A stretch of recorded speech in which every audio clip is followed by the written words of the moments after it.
नमस्कार साथियों, गौरव ज्ञान धारा में आपका स्वागत है। आज संडे है और संडे को आप सभी जानते हैं कि या तो आपके क्वेश्चंस पर मैं वीडियो बनाता हूं या कोई मोटिवेशनल वीडियो आपको जरूरत होती है तो वो वाला वीडियो आता है। अब चूंकि माहौल ऐसा बना हुआ है साथियों कि तैयारी बहुत सारे विद्यार्थी करना चाहते हैं, अंदर ये चीज चल रही भी है कि तैयारी हमें करनी है, लेकिन समस्या यह है कि तैयारी के लिए वो अपने आप को पूरी तरीके से प्रिपेयर नहीं कर पा रहे। अब प्रिपेयर नहीं कर पा रहे तो वहां पे समस्या यही हो जाती है कि सबसे पहले ये चीज होती है कि शुरुआत कैसे करें।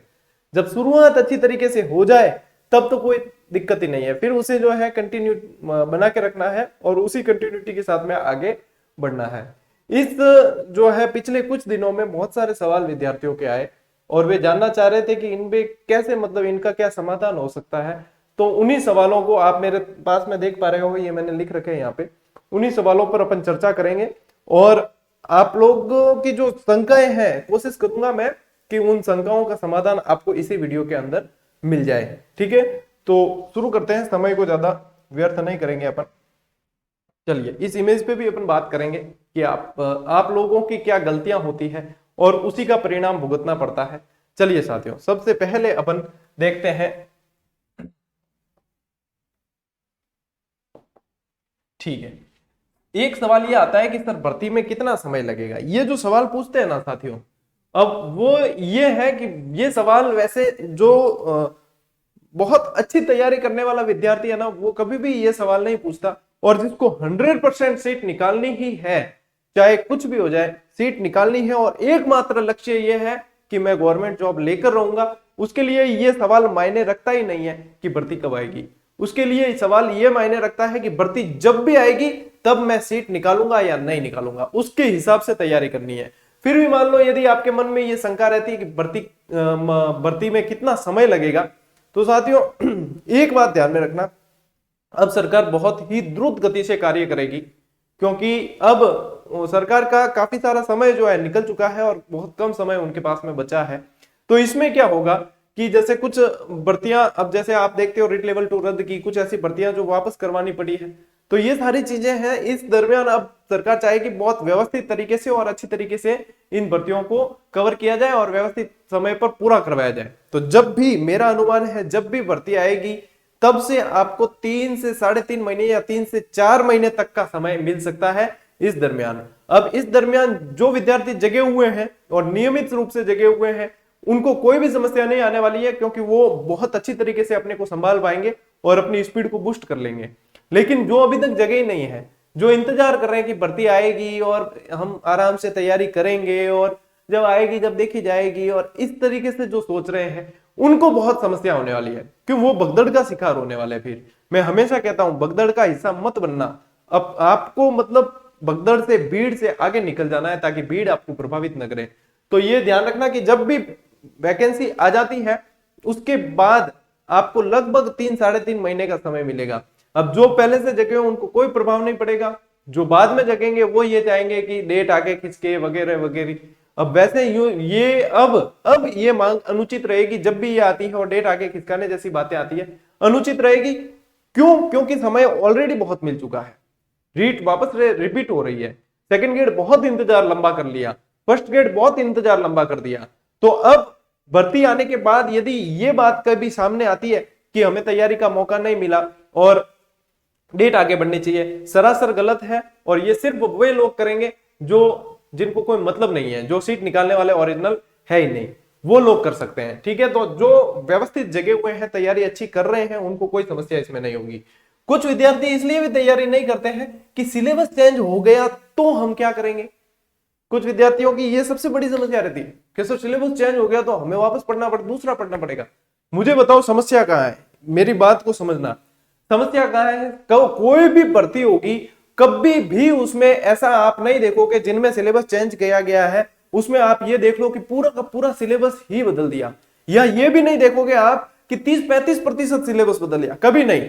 सिलेबस यदि बदल भी देंगे, सिलेबस यदि बदलेंगे भी तो मात्र 5 से 10%, और 10 तो मैं कहता हूं होगा ही नहीं, मात्र 2-3%, 5% होता है जो बदला जा सकता है। तो इसमें जो सिलेबस का इंतजार करके और अपनी तैयारी को डिले करते हैं, वो बहुत पछताने वाले हैं। फिर कहेंगे कि यार ये चीजें अगर मैं पहले पढ़ ली होती, मैंने, आपने पिछली रीट में भी देखा सिलेबस चेंज हुआ, क्या हुआ, दो चार टॉपिक का फर्क पड़ा। कोई भी भर्ती में सिलेबस चेंज होता है, 2-4 टॉपिक का फर्क पड़ता है, यानी कि 5% मुश्किल से। तो जो चीज है वो है, अब सेकंड ग्रेड है, फर्स्ट ग्रेड है, इनमें कोई नवाचार जैसा कुछ, जैसे रीट में तो काफी उठा पटक होती है, ठीक है। अब इनमें सेकंड ग्रेड फर्स्ट ग्रेड में कोई ज्यादा उठा पटक होने वाली नहीं है। तो सिलेबस तो लगभग 95% तो वही रहना है। मान लीजिए 5% इधर उधर जो होगा, मैं आपके साथ में नियमित बना हुआ हूं, मैं आपको क्लासेस के जरिए और भी जरिए से आपको वो चीजें कवर करवा दूंगा। कोई ऐसा टॉपिक जो आपने अभी पढ़ लिया, बहुत अच्छी तरीके से याद कर लिया और वो सिलेबस में नहीं है, तो भी आपको नुकसान नहीं है, क्यों, पढ़ा हुआ तो कभी व्यर्थ जाएगा ही नहीं। फायदा उसमें यह है कि वो टॉपिक कहीं ना कहीं दूसरे टॉपिक से लिंक होगा, और फायदा उसमें यह है कि वो आपके दिमाग की सक्रियता जो होती है ना, उसको बना के रखेगा। आपके न्यूरॉन्स एक्टिव रहेंगे, आपको जितनी चीजें याद रहती हैं, आपके न्यूरॉन्स बहुत सक्रिय रहते हैं, तो नुकसान कहीं भी नहीं है। देखो, पढ़ा हुआ कभी भी नुकसानदायक नहीं होता है। तो ये शंका, ये फितूर यदि मन में है कि सिलेबस चेंज हो गया तो हमारी मेहनत व्यर्थ चली जाएगी, तो आप मेहनत करे ही नहीं, दूसरे धंधा तय दूसरा ही कर लीजिए। क्यों, मतलब ही कौन है, ये सिर्फ बहानेबाजी है, ये सिर्फ अपने आप समायोजन है एक तरह का, कि बस समायोजन कर लेते हैं और हम सिलेबस के ऊपर ठीकरा ढोल देंगे कि हमने ये पढ़ा था और ये आ गया, और ये चीज सिर्फ 5-7% के अलावा कुछ बदलने वाला नहीं है। फिर एक समस्या ये रहती है कि सर सिटिंग पावर कैसे बढ़ाए। सिटिंग पावर देखो, हर व्यक्ति का अलग अलग तरीका होता है। अरे कुछ विद्यार्थी मैंने ऐसे देखे जो सिटिंग पावर का मतलब ये समझते हैं कि बैठकर पढ़ना है, एकदम सीधे बैठकर। अरे ये नहीं होता है। सिटिंग पावर का मतलब है कि आप अध्ययन कितने समय तक कर पा रहे हैं। अब बैठ के पढ़ो, सो के पढ़ो, देखो अपना अपना अलग तरीका है। वैसे टेबल कुर्सी लगा के बैठ के पढ़ो तो बढ़िया रहता है, सबसे बेस्ट। लेकिन कई देखो कमर भी दर्द करने आ जाती है, कई लोग सो के पढ़ते हैं, कैसे भी, वो अलग अलग उनकी चीजें हैं, ठीक है, वो व्यक्तिगत विभिन्नताओं के आधार पर। लेकिन सिटिंग पावर बढ़ाना एकदम से नहीं पड़ेगा। आप सोचो कि मैं आज ही शुरू कर रहा हूं और आज मैं 14 घंटे पढ़ लूंगा, तो एकदम से नहीं बढ़ेगा। एकदम से बढ़ाओगे ना कोई भी चीज, मान लीजिए आपने कई एक्सरसाइज शुरू की, तो वो भी आपको धीरे धीरे बढ़ानी पड़ती है। एकदम ही थे, मतलब एकदम ही जिम ज्वाइन करने थे वो तो, कि एकदम ही मैं बाइसेप बना लूं बहुत तगड़े वाला, तो कौन बढ़े, और थे और नुकसान करा दो शरीर को, ठीक है। तो यानी कि सिटिंग पावर भी कैसे बढ़ेगी, आपका इंटरेस्ट जगेगा, धीरे धीरे आपकी रुचि बढ़ेगी, आपके सब्जेक्ट पर कमांड बढ़ेगी, फिर धीरे धीरे 2 घंटे 4 घंटे 6 घंटे 8 घंटे इस तरीके से सिटिंग पावर बढ़ेगा, ठीक है। लेकिन उसमें आपको नियमितता रखनी जरूरी होगी। नियमितता रखोगे और आपका लक्ष्य आपके सामने बिल्कुल स्पष्ट है और आप उसके प्रति पूरे समर्पित है, तो सिटिंग पावर ऑटोमेटिक बढ़ेगा, आपको कोई रोकने वाला नहीं है। फिर आपके मन में हमेशा ये चीज होगी कि मेरा यार ये आधा घंटा वेस्ट क्यों जा रहा है, मैं कुछ ना कुछ पढ़ लेता हूं, मैं कुछ सवाल मिला लेता हूं, मैं कुछ पुराने पेपर देख लेता हूं, मैं ये सब्जेक्ट चलो मेरे को इसमें उबाऊपन लग रहा है, मैं दूसरा सब्जेक्ट थोड़ी देर पढ़ लेता हूं। वो चीजें अपने आप होने लगेगी, और जब आप इस स्थिति में आ जाओगे तब आप बहुत मजबूत स्थिति में आ जाओगे। तो सिटिंग पावर बढ़ाने के लिए ऐसी कोई ट्रिक स्पेशली नहीं होती है कि मैं ये कहूंगा आपको इस तरीके से करना आपकी सिटिंग पावर बढ़ जाएगी, है। वे एक बाबा जी कहता था, देखो पानी पूरी देखी थी, पानी पूरी खा लेना, कृपा रुकी हुई है, एडो कोई कौन वे, ठीक है। ऐसा कुछ भी होने वाला नहीं है। आपकी सिटिंग पावर अपने आप धीरे धीरे बढ़ेगी। आप पढ़ना तो शुरू करें, आप धीरे धीरे नियमितता तो लाए अपने इसमें। ये शांति काल है और शांति काल का फायदा उठाना सीखें, फिर बाद में भगदड़ का शिकार हो जाओगे, तब फिर अपने आप को और परिस्थितियों को कोसने के अलावा हमारे पास में कुछ भी नहीं बचेगा। तो बेहतर यही है, समय का सदुपयोग करें, समय रहते समय को पहचान लो और तय कर लो कि समय का क्या करना है, नहीं तो फिर बाद में समय तय करेगा कि आपका क्या करना है। तो उस कंडीशन में मत आना, उससे पहले ये तय कर लो कि समय का क्या करना है, ठीक है। तो ये चीज आपको मैंने बता दी। कैसे चुने कि किस भर्ती की तैयारी करना बेहतर होगा, सबसे वो कहते हैं ना यक्ष प्रश्न, वो यही है। अभी भी यदि कोई विद्यार्थी इस प्रश्न से जूझ रहा है तो सबसे पहला ही काम आपको इस प्रश्न का उत्तर तलाशना है। यानी कि अभी भी आप ये सोच रहे हो कि मैं किस भर्ती की तैयारी करूं, फर्स्ट ग्रेड भी आ रही है, सेकंड ग्रेड भी आ रही है, रीट भी आ रही है, ठीक है।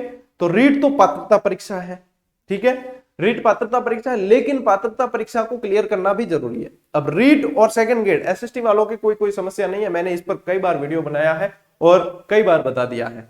फर्स्ट ग्रेड, अब देखो चयन का आधार क्या रहता है, सब्जेक्ट यानी कि आपने पिछली बार कोई एग्जाम दिया है और आप मात्र कुछ पॉइंटों में या कुछ ऐसे नंबर से रह गए हैं।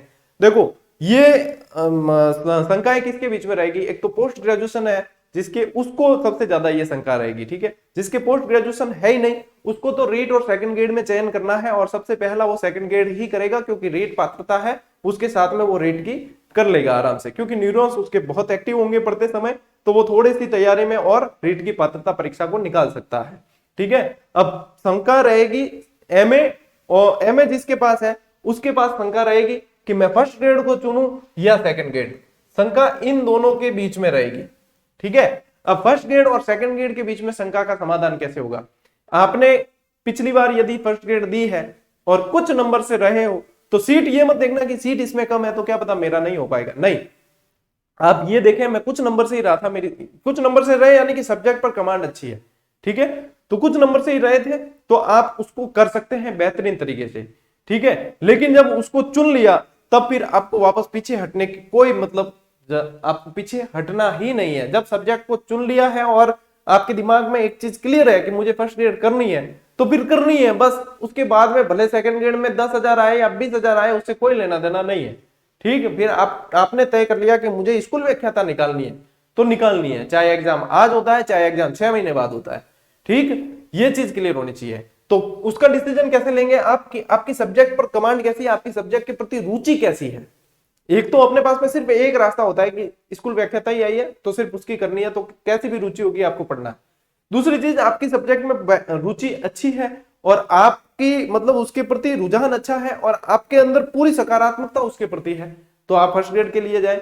यदि आपको लगता है कि नहीं मेरे इतना मतलब उस पर कमांड नहीं है लेकिन मैं सेकंड ग्रेड अच्छी तरीके से कर सकता हूं या मैंने सेकंड ग्रेड पीछे दी भी है, तब आप सेकंड ग्रेड के साथ में जाए।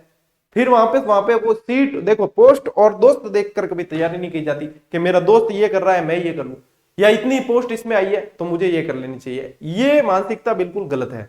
ठीक है, तो यहाँ पे ये निर्णय जो है ये आपका खुद का निर्णय होता है। एक दिन आत्म मंथन करें, पूरा चिंतन करें कि हाँ यहाँ पे मेरे साथ क्या परिस्थितियां हैं, सिलेबस देखें दोनों का कि मेरे लिए सबसे उपयुक्त क्या है और मैं किस पे बहुत अच्छी कमांड कर सकता हूं, उसके आधार पर निर्णय लेना है। ठीक है, रेट वाली यहाँ पे शंका रखनी नहीं है, रेट साथ में आपके हो जाएगी। ठीक, अब एक प्रश्न आता है अब यहाँ पे कि सर जब हमने डिसीजन ले लिया तो फिर हम शुरू कहां से करें? शुरू करना है आपको सिलेबस से। सबसे पहले ऑथेंटिक सिलेबस निकालें साइट से, कहीं इधर उधर गूगल पे सर्च मारे करने की जरूरत नहीं है। आप ऑथेंटिक, आप अब मतलब छात्राध्यापक ऑलरेडी हो, आप समझदार ऑलरेडी हो, कहीं किसी को मतलब किसी के प्रति अपनी वो प्रदर्शित नहीं करेंगे, असमर्थता प्रदर्शित नहीं करेंगे, मैं ये नहीं कर सकता। अरे गूगल मतलब साइट सर्च करनी है, साइट खोलनी है, ऑथेंटिक साइट खोलनी है, वहां से सिलेबस डाउनलोड कर लेना है। अब कई लोगों के मन में ये होता है सर इंग्लिश में सिलेबस है, हमें हिंदी में समझ में आता है, मान तो इंग्लिश पल्ले ही कौन पढ़े। अरे क्यों कौन रहे, पूरा पूरा उसको कॉपी कर लो, अंदर ऑप्शन होता है दबा के रखोगे कॉपी हो जाएगा। ठीक है, बहुत सारे ऑप्शन होते हैं, कॉपी कर लो, ट्रांसलेटर पे जाओ, गूगल ट्रांसलेटर, इंग्लिश से हिंदी में ट्रांसलेट कर लो, बस यही तो है। मतलब करना चाहो तो बहुत कुछ है, नहीं करना चाहो तो बस गिंगर या गाता ही रहो, भले कोई मतलब कौन निकले, गांगरा यूं ही भले गाओ और कोई हुड़वाई करने वालों कौन मिले। ठीक है, अपनी समस्या होती है ना, उसका समाधान अपन को खुद करना होता है। सबसे पहला समस्या का समाधान हमारे पास ही होता है, उसके बाद में दूसरे के पास होता है। ठीक है, तो अपने पास वाला समाधान सबसे कारगर है। शुरुआत कहां से करनी है आपको? सिलेबस से। ठीक है, सिलेबस से शुरुआत कर दी। सिलेबस से शुरुआत करने के बाद में आपको देखने हैं ओल्ड पेपर। ठीक है, जो भी आपको यदि सही सलाह देगा वो आपको यही कहेगा कि आपको पहले एक बार ओल्ड पेपर देखने चाहिए। ओल्ड पेपर से क्या होता है कि परीक्षा की आपको विषय वस्तु की जानकारी तो होती है, आपको परीक्षा का स्तर पता चलता है, आपको पैटर्न पता चलता है, आप ये देख पाते हो, उसका सही विश्लेषण करना जानते हो तो कि कौन से टॉपिक पर ज्यादा जोर देता है एग्जामिनर, कौन से पर कम जोर देता है, उसके आधार पर किस लेवल का पूछा जाता है, उसके आधार पर अपन को अपने आप को तैयार करना है। वो किस लेवल का पूछ रहे हैं, हम किस लेवल के हैं। जरूरी नहीं है पुराने पेपर में से मान लो अपन को एक भी सवाल नहीं आ रहा, कोई चिंता नहीं, लेकिन आपको यह तय करना है फिर कि मेरा लेवल अभी इतना है और मुझे इस लेवल पे आना है। फिर आपका जाके उस पुराने पेपर को मिलाने की जो चीज होगी, वो आप जिस उद्देश्य से मिला रहे हो वो उद्देश्य पूरा होगा। ठीक है, उसके बाद में जैसे कुछ विद्यार्थी कह रहे थे, जैसे अपने अभी साइकोलॉजी की टेस्ट सीरीज लॉन्च की, जीके की भी लॉन्च की हुई है, काफी विद्यार्थी फायदा उठा रहे हैं, और साइकोलॉजी की लॉन्च की। अब वो क्या है, अपनी टॉपिक वाइज, कैसी है, टॉपिक वाइज। अब कुछ विद्यार्थी ये भी एक सवाल आया कि सर क्या अभी टेस्ट सीरीज ज्वाइन करना ठीक होगा जब हमारी मतलब सिलेबस पूरा ही नहीं हुआ। तो देखो टेस्ट सीरीज दो तरह की होती है, एक तो होती है टॉपिक वाइज, ठीक है, और एक होती है पूरी ओवरऑल। अब इनमें क्या अंतर होता है कि ओवरऑल के अंदर तो आप पूरे के पूरे, यानी ओवरऑल का मतलब है ब्लूप्रिंट पर आधारित, ठीक है, अपन भी लास्ट में करवाएंगे ये, वो तो ब्लूप्रिंट पे आधारित आपका पूरा सिलेबस पकड़ आपकी बहुत अच्छी है, उसके बाद में आपको ओवरऑल वाली टेस्ट सीरीज ज्वाइन करनी चाहिए। उससे पहले ज्वाइन की हुई कोई काम की नहीं रह जाएगी, क्यों, आपको पता ही नहीं, अभी सिलेबस ही कवर नहीं किया, तो उन थोड़े बहुत प्रश्नों से जो कवर किए उनसे क्या मतलब। तो यहाँ पे इस स्टेज पर देखो, आप सभी जानते हैं मैं वह कार्य बिल्कुल भी नहीं करता जिसमें विद्यार्थी को कोई हित नहीं हो। मैं हमेशा से वही कार्य किया है जो विद्यार्थी के हित में रहा है। तो अब भी की परिस्थितियों के हिसाब से विद्यार्थी का हित है बिल्कुल की टॉपिक वाइज। मान लीजिए साइकोलॉजी का एक टॉपिक उठाया और एक टॉपिक अपन ने शिक्षा मनोविज्ञान पूरा पढ़ लिया। अब शिक्षा मनोविज्ञान पढ़ तो लिया, अब हमें याद कितना हुआ। अब याद में भी जैसे पीछे पीछे कहीं किताब के दे रखे हैं, हमने प्रश्न पढ़ा उत्तर देख लिया, तो वहां पे अपनी क्या मानसिक संक्रिया नहीं हुई, हमारा उस पर मंथन नहीं हुआ, तो हमें एक्चुअल पता नहीं चला कि हम वास्तव में हमें याद है या हमें सिर्फ आभास हो रहा है कि हमें याद है।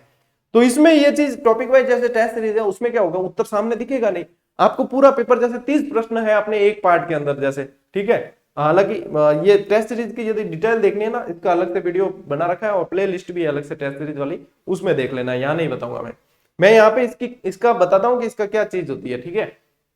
अब आपके दिमाग में ये है कि हाँ मैंने पढ़ लिया, अब सिर्फ आभास तो नहीं है, क्या मुझे वास्तव में याद है, क्या मेरे दिमाग में सही संक्रिया हो रही है, मैंने इस पे सही से पकड़ की है या नहीं।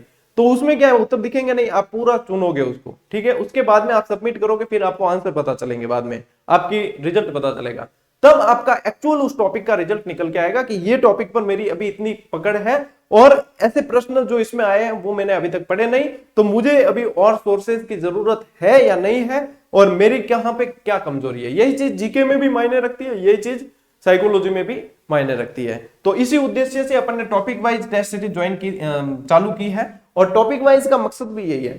अब कुछ विद्यार्थी कहते हैं कि सर हम जो है टेस्ट सीरीज जैसे नहीं ले सकते। देखो मेरा काम है कर्म करना, और मैंने सभी विद्यार्थियों को हित में ध्यान रख करके आज अभी तक 2 टेस्ट सीरीज ज्वाइन किए, 2 टेस्ट सीरीज जारी की, और दोनों की कीमत मात्र 51 रुपए रखी है। और इसमें भी जैसे 51 में पूरी साइकोलॉजी टॉपिक वाइज दी है, ठीक है, पूरी साइकोलॉजी, हर दूसरे दिन लगभग टॉपिक उसमें जुड़ेगा, और लगभग 2 से 2.5 महीने में पूरी साइकोलॉजी टॉपिक वाइज और पुराने आए हुए प्रश्नों का संकलन पूरा का पूरा करने की कोशिश है। और बाकी भी जितने बनते हैं अपने स्तर पर, जितने प्रश्न परीक्षा की दृष्टि से, वो सारे। और विद्यार्थी जानते ही है कि जीके के अंदर भी किस तरीके से प्रश्न, अधिकतम प्रश्न और अधिकतम प्रैक्टिस करवाई जा रही है। तो यहाँ पे जैसे जिस भी विद्यार्थी ने ये पूछा था ना कि सर क्या अभी ये टेस्ट सीरीज हमारा सिलेबस कवर नहीं है, टॉपिक वाइज टेस्ट सीरीज चाहे मैं करवा रहा हूं, चाहे इससे या कोई भी करवाता है, जहां आपको अच्छा लगे, जिस पर विश्वास हो कि हाँ यहाँ से अच्छी हमारी प्रैक्टिस हो सकती है, अभ्यास हो सकता है, तो वहां से आप टॉपिक वाइज अभी ज्वाइन करें। अभी आप ओवरऑल वाली ज्वाइन न करें, क्योंकि ओवरऑल का अभी मतलब भी नहीं है, ठीक है ना। अब जैसे मॉडल पेपर भी आते हैं, अभी मॉडल पेपर मिलाने का जैसे अभी मतलब नहीं है, वो जब आपका सिलेबस पूरा कवर हो गया, आप एग्जाम में 1-1.5 महीना है, 2 महीने हैं, तब आपके लिए वो चीजें कारगर सिद्ध होती है। तो ये चीज भी आप थोड़ी सी इसमें ध्यान रखें, ठीक है ना। और बाकी जैसे किसी को जैसे कोई ज्वाइन भी करना चाहता है तो जीजीडी नाम से ऐप है प्ले स्टोर से, वहां से कर लें, या इसका वीडियो देख लें पूरा एक बार, उसके बाद ही संतुष्टि होने पर, ठीक है। वैसे क्लासेस अपनी बिल्कुल ही निःशुल्क निरंतर चल रही है, वहां से भी तैयारी अच्छी हो जाती है, तो वहां से भी आप तैयारी निरंतर करें और अपने आप को धीरे धीरे परखते रहे, अभ्यास करते रहे, ठीक है। अब देखो एक विद्यार्थी पूछता है कि सर कितने घंटे पढ़े। देखो घंटे कभी भी पढ़ने के लिए मायने नहीं रखते। आप मान लो कि ये सोच के बैठे कि मैं 10 घंटे पढ़ूंगा, और आप पढ़ते पढ़ते आपको 2 घंटे नींद आ गई, तो आपके 10 घंटे में से 2 घंटे वाला टाइम चला गया। अब उसका टेंशन आप लोड लेकर घूमोगे कि मेरे 10 घंटे की पढ़ाई तो पूरी हुई नहीं, फिर वो लोड अगले दिन जाएगा, फिर अगले दिन जाएगा। तो घंटे कभी भी मायने नहीं रखते हैं, घंटे अपने आप बढ़ जाते हैं जब आपकी नियमितता बनती है, आपका समर्पण होता है, धीरे धीरे घंटे अपने आप बढ़ते हैं। फिर आपको पता ही नहीं चलता मैं कितने घंटे पढ़ रहा हूँ, 12 घंटे, 14 घंटे, 16 घंटे, कितने घंटे पढ़ रहा हूँ। बस मन में ये रखें कि पढ़ना है, बेहतर तरीके से पढ़ना है, और सकारात्मकता के साथ पढ़ना है, बिल्कुल नेगेटिविटी नहीं अंदर आने देनी है, और जितना पढ़ सकते हो सामर्थ्य आपका जितना है उतना पढ़ना है। एक बार सब छोड़ छाड़ के पढ़ना है और सीट निकालनी है। तो ये चीज है, तो घंटे अपने आप वहां पे आपके क्लियर होने लगेंगे कि घंटे मायने नहीं रखते, आप खुद समझ जाओगे, धीरे धीरे अपने आप टाइम बढ़ेगा। हाँ वैसे आप मैनेज कर लेते हो और 10-12 घंटे निकाल देते हो दिन के पढ़ने के, जैसे भी मैनेज करके, तो आप अभी काफी आपके लिए बेहतर है, अभी भी बेहतर है, बाद में भी बेहतर रहेगा। ठीक है, तो ये चीज ध्यान रखें। अब देखो एक ये भी कहता है कि सर भर्तियां तो आ रही है, लेकिन भर्तियां तो पारदर्शिता से होगी कि नहीं होगी, पेपर लीक हो जाते हैं, ये हो जाता है, वो हो जाता है। देखो ये चीज अगर दिमाग में रखकर तैयारी करोगे, ये इसको दिमाग में रखकर और इसका घर बनाकर दिमाग में तैयारी करोगे, तो उस तैयारी किए हुए का कोई मतलब भी नहीं है। क्यों? भले ही पढ़ लो आप, आपके दिमाग में तो ये रहेगा कि क्या पता सही होगी नहीं होगी। सरकार ने इस बार, आपको पता भी है, बजट में स्पेशल सेल का गठन किया है परीक्षा में चीटिंग को रोकने के लिए। और इसके अलावा इतनी मतलब पिछली जैसे कुछ भर्तियां में देखने को मिला है कि ये चीजें हुई थी, पेपर लीक वगैरह, तो ये आपसे ज्यादा सरकार की चिंता हो गई। अब उन्हें साबित करना है कि हम बिना नकल करवाए भी एग्जाम मतलब बिल्कुल व्यवस्थित तरीके से कर सकते हैं। और ये उनके लिए चुनौती है, आपके लिए नहीं है। आपके लिए चुनौती है कि आपको बेहतर पढ़ाई करके सीट निकालनी है। तो इस नकारात्मक तो जो नकारात्मकता है इसको बाहर निकाल देना कि क्या पता भर्ती सही होगी या नहीं होगी। भर्ती इस बार मुझे जहां तक लग रहा है बेहतर तरीके से होगी, और जो पढ़ने वाले मेहनती बच्चे हैं वो लगेंगे और बेहतर तरीके से लगेंगे। तो ये जो है ना, ये नकारात्मकता है, इसको बिल्कुल एक बार बाहर निकालो। पिछला अतीत में जो हुआ सो हुआ। अतीत का गठरी लेकर आप चलोगे ना आगे, तो आगे भविष्य में आगे नहीं बढ़ पाओगे। अतीत की गठरी को पीछे ही छोड़ दो, आगे नया भविष्य है, आपका स्वर्णिम भविष्य है, उस भविष्य को देखो और ये सभी बातों को पीछे छोड़कर आगे बढ़ो। मैं मेरी तरफ से यदि सलाह कोई देना चाहूंगा तो वो यही सलाह है, पीछे जो हुआ उसको भूल जाओ और आगे व्यवस्थित रूप से चलो। आगे की भर्तियां बहुत मतलब सुनहरी भर्तियां हैं, जो मैंने थंबनेल में लगाया ना कि भर्तियों का महाकुंभ, हकीकत महाकुंभ है। First grade, second grade, REET, अरे रीट तो 2018 में आई थी, उससे भी ज्यादा हो गई है L2 में सीटें। बताओ क्या करोगे? अब इसमें भी नहीं लगे तो बस अपार देशावर जावर अलावा और कोई रास्ता भी कौन बचा है। तो इन वास्ते तैयारी करनी ना, दम लगान करनी। हालांकि ऐसा नहीं है कि मान लो फिर भी बहुत मेहनत करने के बाद भी कहीं से असफलता मिल जाती है, तो फिर वापस शुरू करने में अपन कभी शुरू जीरो से नहीं करते, फिर अपनी शुरुआत अनुभव से होती है। वो असफलता नहीं है, वो हमें कुछ न कुछ सिखाता है। और एक बार फिर पूरा तय कर लिया, उसके बाद में जान लो सब्जेक्ट भी चुन लिया, सब कुछ कर लिया, उसके बाद में आपको पीछे हटना ही नहीं है, चाहे कैसी भी परिस्थिति हो जाए। क्योंकि लक्ष्य पर आधे रास्ते तक जाकर कभी वापस लौटे, कभी वापस न लौटे, क्योंकि वापस लौटने पर भी आधा रास्ता तय करना ही पड़ता है। तो बेहतर यही होगा कि आधा रास्ता आप पहले तय कर लो, आगे वाला तय कर लो, मंजिल मिल जाएगी। बस आप अब चयन आपको करना है कि आपको करना क्या है। ठीक है ना? देखो कुछ तस्वीरों के माध्यम से आपको समझाना चाहूंगा। सबसे पहली चीज कि आपकी जो मदद है ना वो आप खुद कर सकते हैं। मैंने अभी स्टार्ट में भी कहा था। तो यहां पे देखो, push yourself because no one else is going to do it for you. आपके लिए कोई दूसरा नहीं कर सकता है, आपके लिए प्रयास आपको ही करना है और बेहतर प्रयास आपके लिए आप ही कर सकते हो, है ना? तो एक तो क्या है कि अपना दुखड़ा हर किसी के सामने मत रोया करो, कहीं भी किसी को, क्योंकि हर व्यक्ति आपका हित नहीं चाहता है, हर व्यक्ति आपकी फीलिंग्स नहीं समझेगा, उसको मजा आएगा। ठीक है ना? तो मैं देखता हूं अपने कई विद्यार्थियों को देखता हूं इधर कहीं पे, तो हर किसी को कहने लग जाते हैं ऐसे ऐसे। किसी को क्या मतलब कहने से? आप तैयारी करो, बेहतर तरीके से करो, हर किसी को कहने से मतलब भी नहीं है। तो किसी के सामने आपके लिए जो प्रयास कर सकते हो वो आप ही कर सकते हो और आपको ही करना है। ठीक है? तो किसी के भरोसे नहीं रहना है और किसी के सामने कुछ ऐसी, बस आप मजबूत रहो और बेहतर तरीके से देखो। मैं हूं, मेरे जैसे और भी शिक्षक है जो आपके साथ में निरंतर बने हुए हैं और आप लोगों के लिए दिन रात मेहनत करते हैं। तो कम से कम उनके प्रति तो आप अपना सम्मान दिखाकर मेहनत करो, डट के करो, और ये सब मतलब नेगेटिविटी से हटके करो। ठीक है ना? अब देखो, stay in your lane, keep your eyes and faith on your self, यानी कि अपने आप पर विश्वास करें और आप जिस लक्ष्य के लिए बढ़ रहे हैं, जिस रास्ते पे बढ़ रहे हैं, उस रास्ते पर निरंतर बढ़ते रहे। देखो इस व्यक्ति ने जो है यहाँ पे थोड़ी सी खुदाई की और इसे छोटा हीरा मिल गया। ये व्यक्ति भी खुदाई कर रहा था लेकिन इसे कुछ भी नहीं मिला। लेकिन जब दूसरे व्यक्ति को देखकर इसने क्या किया, इसकी नजर देखो यहाँ पे पड़ी, फिर इसकी नजर है ना यहाँ पे पड़ी, इसने देखा कि यहां से हीरा निकला है और ये व्यक्ति लेकर गया। तो इसने क्या किया कि यहाँ पे खुदाई करनी बंद कर दी और यहाँ पे खुदाई करनी वापस, उसको देखकर यहाँ पे खुदाई करनी शुरू कर दी। अब ये खोदता जा रहा है, खोदता जा रहा है, इतनी गहराई तक खोद दिया लेकिन कुछ भी नहीं मिला। और यहाँ पे जहां इसने खोदना बंद किया था वहीं नीचे इतना बड़ा हीरा छुपा हुआ था। ये पिक्चर बहुत बड़ा मैसेज देती है, यानी कि आप जिस दिशा में तैयारी कर रहे हो उसी दिशा में आपको तैयारी निरंतर जारी रखनी है। हो सकता है कि सफलता आपके अगले मोड़ पर ही हो, लेकिन वो मोड़ होने के कारण दिख नहीं रही है और आप जो वहां से थक कर वापस लौट जाते हो, तो वहीं पे गलती हो जाती है अपनी। तो प्रयास जो है वो तब तक करना चाहिए जब तक सफलता न मिल जाती। हार कर, थक कर बैठने से कोई मतलब नहीं है। जब तक चलते रहो चलते रहो चलते रहो, तो कोई भी व्यक्ति सीधा सफल नहीं होता है। आप सोचो कि मैंने आज ही तैयारी की और मेरे को आज ही इसी भर्ती में मिल जाए, किसी को मिल भी जाती है, किसी को नहीं भी मिलती, किसी को बार बार प्रयास करना पड़ता है, जरूरी नहीं है। देखो कई ऐसे उदाहरण पड़े हैं जिन्होंने बहुत सारी असफलताएं देखी और उसके बाद में वो सफल हुए और ऐसे सफल हुए कि धूम मचा दी। तो जब भी सफलता मिलेगी तो उसका स्वागत करने के लिए आप तैयार रहें, और उसका स्वागत करने के लिए आपको तैयार कैसे रहना है, आपको अपनी मेहनत के दम पर उसका स्वागत करना है। तो किसी को देखो, मैं हमेशा कहता हूं ना, दोस्त और पोस्ट देखकर ना देख तैयारी करें। एक तो दोस्त और एक पोस्ट इसमें ज्यादा है इसमें कम है, उस हिसाब से डिसीजन चेंज कर लेते हैं। मेरा दोस्त वो तैयारी कर रहा है तो मुझे ये कर, अरे दोस्त तेरी काबिलियत अलग है, तेरी काबिलियत अलग है यार, खुदरी काबिलियत पहचानो ना थे, दूसरी काबिलियत का ही मतलब है। तो दोस्त और पोस्ट देखकर तैयारी नहीं करनी है। उसका मैसेज देती है आपको ये पिक्चर कि दूसरे को देखकर अपना लक्ष्य बदलना नहीं है। अपना लक्ष्य एक बार निर्धारित कर दिया तो बस फिक्स, फुल एंड फाइनल है, उसके अलावा अपन को कुछ भी नहीं देखना है, फिर सीधा आगे बढ़ना है और डंके की चोट पर वो लक्ष्य हासिल करना है बस। और जो एक ही दिशा में आगे बढ़ता है उसे समुद्र पार करना है आपको। और एक ही दिशा में, कंपास किस लिए रखते थे, एक दिशा में बढ़ते थे, ठीक, एक ही दिशा में बढ़ोगे पार हो जाएगा।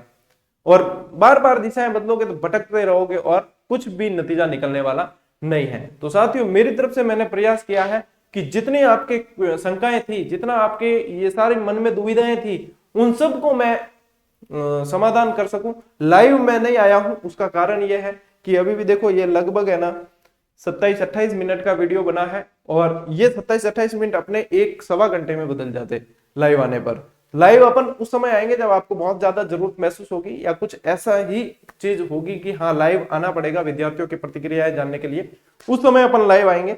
बाकी अपनी क्लासेस निरंतर चल रही है। शनि रवि को फर्स्ट ग्रेड की भी आ रही है, सोम से शुक्र आपके रीट और सेकंड ग्रेड दोनों की कंबाइन चल रही है। रीट में जो टॉपिक बचेंगे उनको सेकंड ग्रेड का पूरा सिलेबस होने के बाद अलग से करवा देंगे। बाकी टेस्ट सीरीज आपके रीट की भी बन रही है, टेस्ट सीरीज आपके एसएसटी की प्रत्येक सब्जेक्ट की अलग अलग सबकी टॉपिक वाइज बन रही है। पहले क्यों, मुझे पता है कि विद्यार्थियों को टॉपिक, हर टॉपिक पर पकड़ करनी बहुत जरूरी है, तो सबकी टॉपिक वाइज टेस्ट सीरीज बन रही है। एसएसटी के 8 सब्जेक्ट की टॉपिक वाइज बन रही है और जैसे जैसे बनती जाएगी मैं आपको दे दूंगा। साइकोलॉजी की बन चुकी है, लॉन्च भी करी जा चुकी है, ठीक है। और जीके की, राजस्थान जीके की लॉन्च कब की हो चुकी है और लगभग जो है 10-15 दिन में उसमें सारे टॉपिक जुड़कर वो पूरी हो जाएगी, ठीक। और इसमें ऐसा भी नहीं है कोई कभी भी ज्वाइन कर सकता है, बाद में भी कर सकता है, अभी कभी भी करेगा तो वो उसको सारे टॉपिक अंदर मिलेंगे और अभ्यास उसके लिए जैसा जो लॉन्च करते ही करता है वैसा ही वो जब भी ज्वाइन करेगा उसको भी वही सेम फैसिलिटी मिलती है। तो ये भी अपन ने कर दी है जीके की। जीके का सेकंड पार्ट जिसमें इंडिया और वर्ल्ड और पॉलिटिकल अपने आएगी, वो आपको लगभग जीके का ये जैसे ही पूरा होगा उसके 2-4 दिन में वो भी लॉन्च कर देंगे, ठीक है। कुछ विद्यार्थी कहते हैं कि सर क्या उसके लिए अलग से पे करना पड़ेगा। मैं आपको हकीकत बताऊं, अगर चीज मैंने मात्र 51 रुपए में आपको ये टेस्ट सीरीज दी है, इसमें सर्वर और तकनीकी टीम का खर्चा यदि आप में से कोई वहन कर दे, मैं हंसी खुशी उसे कहूंगा कि आप संचालित कर लीजिए, मुझे इस चीज से फ्री कर दीजिए। ये सिर्फ विद्यार्थियों के लिए किया गया प्रयास है। इसमें कुछ भी ऐसा कुछ 2.5-3 लाख का तो सर्वर इसमें लगता है, मंथली जो है तकनीकी टीम का खर्चा इतना आ जाता है। मैं खुद सोच रहा हूँ कि मैंने कहाँ शुरू कर दिया ये। और उसके बाद में मतलब फिर भी विद्यार्थी मन में ये होता है कि क्या पता गुरुजी कमाने लगे होंगे।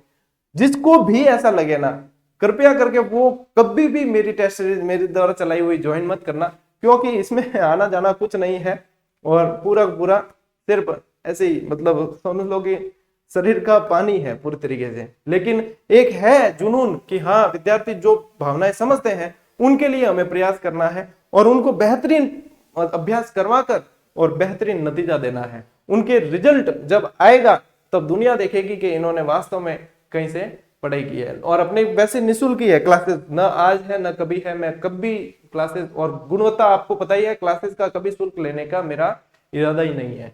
और आपको गुणवत्ता पता है, पूरी क्रमबद्ध तरीके से नंबर वाइज आप क्लासेस कभी भी उठाकर प्लेलिस्ट में से कोई भी विद्यार्थी कभी भी पढ़ना शुरू कर सकता है। ऐसी क्लासेस ऑनलाइन सीधी सीधी यूट्यूब प्लेटफॉर्म पर अवेलेबल करवा दी। 2-4 महीने के अंदर जब पूरा सिलेबस हो जाएगा ना, तब इस चैनल की वैल्यू आपको पता चलेगी कि इस चैनल की वैल्यू क्या है, कि जहां पर पूरा कोर्स ओपन पड़ा है, कोई भी विद्यार्थी स्वतंत्र रूप से यहाँ पे आके पढ़ सकता है, गुणवत्ता युक्त चीजों को पढ़ सकता है और पूरा कोर्स तैयार कर सकता है। ये गुणवत्ता उस समय पता चलेगी। और मात्र 51 रुपए, ये कि ये टेस्ट सीरीज कहीं कोई दूसरी संस्था करवाती तो कम से भी कम 500 रुपए एक टेस्ट सीरीज के आपके आराम से लेते, क्योंकि ये खर्चा आता है इसलिए लेते हैं। वो भी कोई इसमें भी उसमें उनके खर्चा आता है और उसमें से थोड़ा प्रॉफिट तो वो कमाएंगे, तो इसलिए वो कम से कम इतने लेते और बच्चे हंसी खुशी इसको ज्वाइन करते हैं। ठीक है ना। तो ऐसे कोई मुझे हालांकि कोई बताने का ऐसा नहीं था, बस मन में आया, मैं हर चीज जो है आपके साथ में शेयर करता हूँ, इसलिए ये चीजें भी आपसे कुछ भी छुपी नहीं है। ये चीजें शेयर के जो स्टूडेंट मुझसे मिलने आते हैं उन्हें मैं बता देता हूँ सारी चीजें, यहाँ पे आकर देखते भी हैं। वो कहते हैं सर आप इतना सारा मैनेज कैसे करते हो। मैं कहा देखो आप लोगों का प्रेम और सहयोग है, कर लेते हैं, और जिस दिन थक जाएंगे उस दिन बता देंगे कि अब थक गए हैं हम भी। ठीक है, तो मिलते हैं साथियों अगली क्लास में, तब तक के लिए राम राम, जय हिंद।